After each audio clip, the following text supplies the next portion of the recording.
حضرت ابو ہریرہ رضی اللہ عنہ فرماتے ہیں کہ میں نے اپنے خلیل صلی اللہ علیہ وسلم کو ارشاد فرماتے سنا کہ جنت کے زیور مومن کو وہاں تک پہنائے جائیں گے جہاں تک وضو کا پانی پہنچے گا۔ ابو ہریرہ رضی اللہ عنہ فرماتے ہیں کہ نبی اکرم صلی اللہ علیہ وسلم نے فرمایا، اگر لوگوں کو معلوم ہو جائے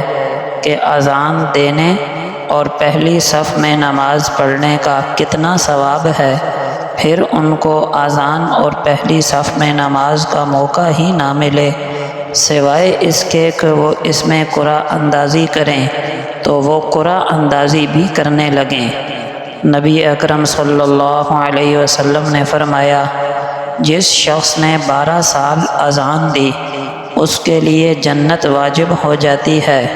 اور ہر روز اذان کا ثواب 60 نیکیاں لکھی جاتی ہیں، اور ہر اقامت کا ثواب 30 نیکیاں لکھی جاتی ہیں۔ حضرت جابر رضی اللہ عنہ فرماتے ہیں کہ نبی اکرم صلی اللہ علیہ وسلم نے فرمایا، جو اذان سن کر یہ دعا پڑھے تو اس کے لیے روز قیامت میری شفاعت لازم ہو جاتی ہے۔ اللہم رب هذه الدعوة التامة والصلاة القائمة آت محمدا الوسيلة والفضيلة وابعثه مقاما محمودا الذي وعدته۔ نبی اکرم صلی اللہ علیہ وسلم کا فرمان ہے، فجر کی 2 سنتیں دنیا اور دنیا کی تمام چیزوں سے بہتر ہیں۔ ایک حدیث میں ہے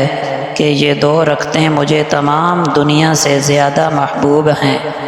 ام حبیبہ رضی اللہ عنہا سے روایت ہے کہ نبی اکرم صلی اللہ علیہ وسلم نے فرمایا، من یحافظ علی 4 رکعات قبل الظہر و4 بعدها حرمہ اللہ علی النار، کہ جو شخص 4 رکعت ظہر سے پہلے اور 4 رکعات ظہر کے بعد ادا کرے، اللہ تعالیٰ اس کو دوزخ پر حرام کر دیتے ہیں۔ حضرت قابوس رضی اللہ عنہ اپنے والد سے نقل کرتے ہیں کہ انہوں نے فرمایا کہ مجھے میرے والد نے حضرت عائشہ صدیقہ رضی اللہ عنہا کی خدمت اقدس میں بھیجا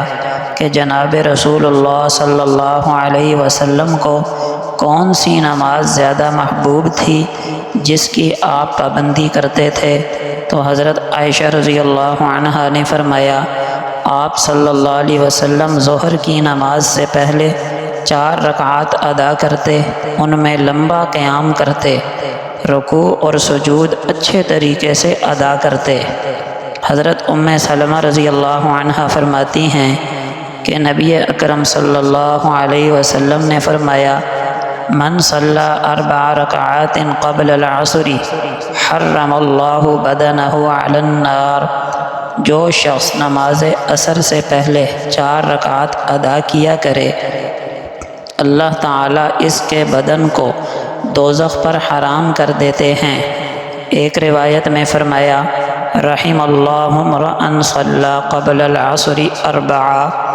اللہ تعالیٰ اس شخص پر رحم فرمائیں جو عصر سے پہلے 4 رکعات ادا کر لیا کرے۔